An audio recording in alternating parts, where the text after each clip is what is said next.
This is a Willets Point Shea Stadium bound 7 express train.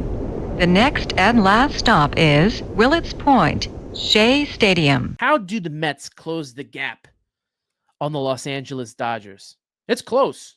It really is. There were a lot of close games in the 7-game series from Citi Field and Dodger Stadium. Let's look at the scores.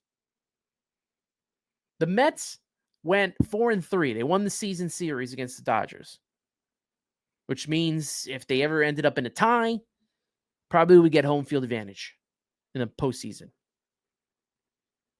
4-3 against the Dodgers. And really, they could have won 7-0. And I'm not saying that to just be a Mets homer. They had 2 games where they blown 2 terrible plays on defense, which they better tighten up.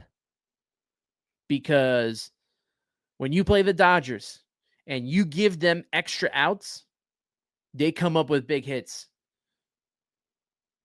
They will make you pay for that. So tighten that up big time.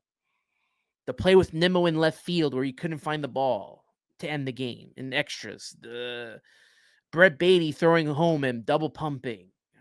Blowing the game at home after, tying it up in the 9th. These are games the Mets could have won. And because they're not hitting with runners in scoring position, because the bullpen's a little taxed, and because the defense has not been good this season. I'm surprised at how bad the defense has been this season for the New York Mets. The infield specifically has been rough. I thought we'd be talking more about Juan Soto in right field.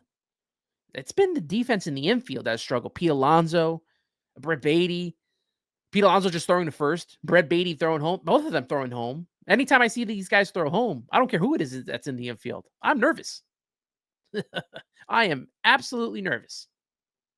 You can't make careless errors like the one Nimmo did in extra innings in Dodger Stadium. Like I mentioned, the Brett Beatty double pump. Pass balls by Francisco Alvarez. I think the pass balls by Francisco Alvarez worries me more than him not hitting right now, because those pass balls have led to runs, costly runs. And you can't do that against this Dodgers team. You can't give them opportunities because they have a great lineup 1 through 9. It's kind of what you wish the Mets would have. 1 through 9 on the Dodgers lineup is scary. Look, Tommy Edman beat the crap out of us in the National League Championship Series. It always worries me when he comes up to bat. Andy Paez has been really good. You already know Shohei Ohtani. You already know Mookie Betts, Freddie Freeman, Will Smith. Top 4 guys. Those guys are always going to be good. Now you got to throw in Kike Hernandez, who gets big hits. You throw in Max Muncy, who can get a big hit against him. He had the tying home run in the 9th for Oscar Brazaban.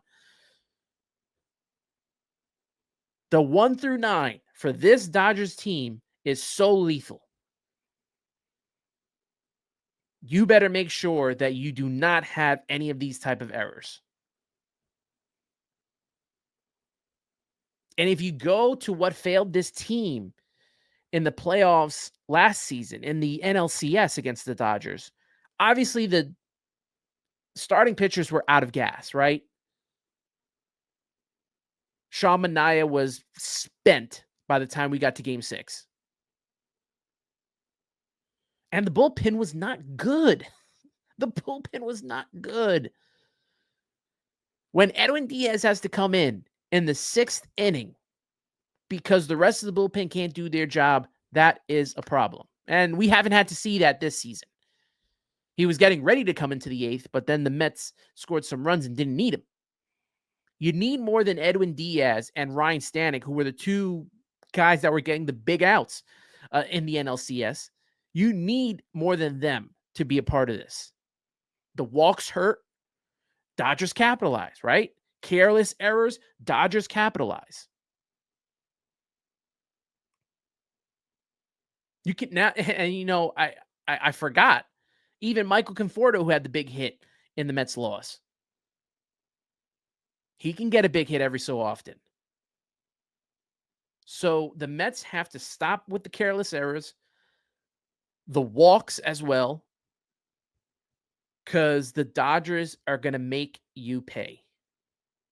And on top of that, the Mets need their lineup to step up, especially the bottom of it.